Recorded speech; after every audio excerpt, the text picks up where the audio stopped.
All right, welcome to a quick how-to. Ice fishing season is upon us, and I've got lots of questions about what's in the bag and how I did this like last year and the year before. I actually made one last year, ended up working great. I'm gonna remake it for you guys, but basically what it is how to put the Humminbird Helix 5, 6, 7, 8, 9, all those sizes, not the 6, but how to put the Helix on the ice without buying the really expensive Shuttle. You can do it for around, with including the battery, this is like $20 to $40 unless you go up with a Dakota Lithium, which is really expensive. You can do the whole thing for around 40 to maybe 50 bucks with the whole thing. So let me kind of open the bag and show you guys what's inside. I didn't really feel like buying a Shuttle, and they don't make a Shuttle for the 10 to bring the Humminbird Helix out on the ice. So let me show you the Shuttle.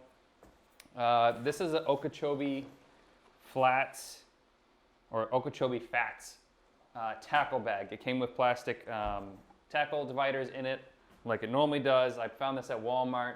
They do make a smaller one that would probably be better for the next size down online. So I'm gonna show you how I came up with everything and then how I did it real quick. So I'll take everything out of the bag for you guys.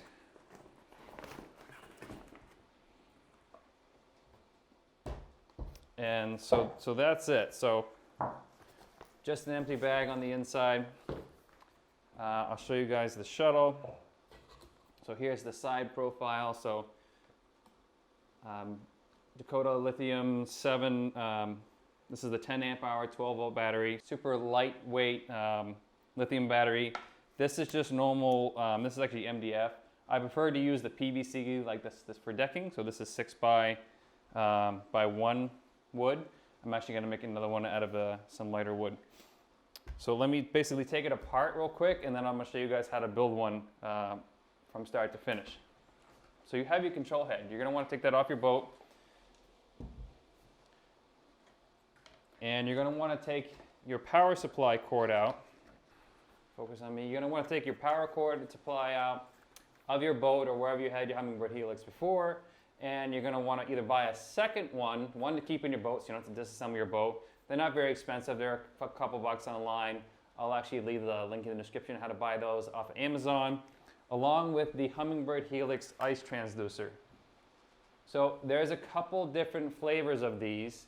Make sure you buy the right one, that's very crucial. There actually is a disclaimer online that says, make sure you buy the right one, otherwise you can cause some actual issues with the internal unit.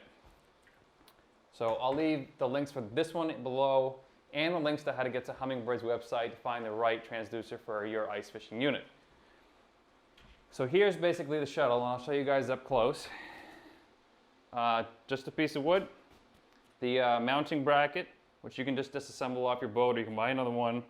Some L brackets from a normal hardware store. This is like one of those Stanley ones, another L bracket, and then basically just some Velcro to hold the battery in. Pretty simple. And that's it. And then for the power cord, you basically want the, see if it'll focus on that, the power connectors, so you can connect it to the battery, the fast on connectors. And that's it. Let me show you how I got all the dimensions for it real quick. I basically came up with, measured the unit from left to right, which is for the 10-inch unit, it's about 14 inches. So I started with my base that's 14 inches, and I also measured my bag. So I basically built this first, and then went and found a bag either at Walmart. I think other small lunch boxes might work, something that's smaller, or smaller tackle bags, or you can just carry it around like this if you want. I wanted it in the bag just to be able to sling it and kind of, I also put cutters in here and forceps in here just so I can bounce around with the rod and that and bounce from hole to hole without any issue. So let's go down let's go down to my basement and I'll show you guys how to do some of this stuff with the basic hand tools.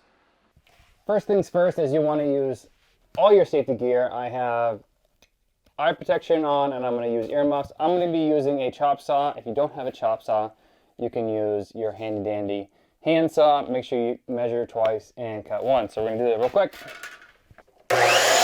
There's our base piece.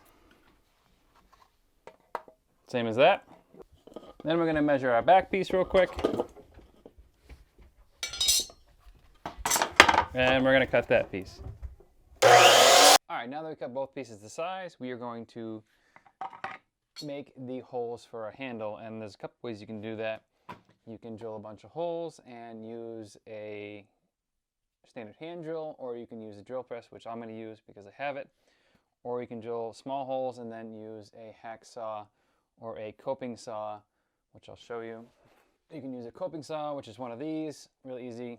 Take it apart, put it in the hole, and then cut around. So I'm actually just going to drill a bunch of holes to make that handle real quick.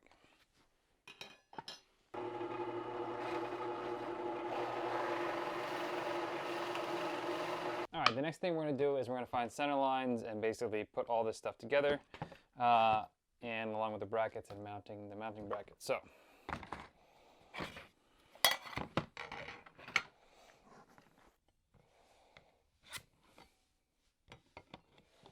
and that will help me keep the Humminbird on there balanced perfectly.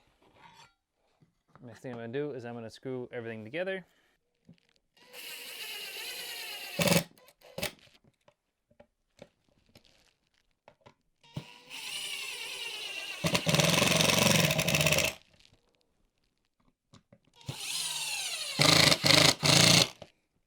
And for this, we can just center the battery up against the back. And we're using short little stubby screws. Hopefully you guys can see that. And we're going to mount this, and it's going to be just off the front and just off the battery. We don't want those two touching. Unless you need to, I'm sure it won't hurt anything. All right, and that's it for the shuttle. I am going to take the jigsaw or any other saw or even sander and take off the sharp edges just because I don't want it in the bag and bouncing and hitting things. But that's it. I'm going to leave all the links for the battery and all the charging cord and all this stuff in the description below, and kind of a step-by-step on how to do this as well. This is really simple, saved me a bunch of money. All the money I saved on the shuttle, I spent basically in the battery, which is, you know, super expensive, but a lot lighter, and it can run a lot longer. And I haven't even charged this yet. I used it a couple times already. So make sure you guys leave any comments and any questions below. I'll be happy to answer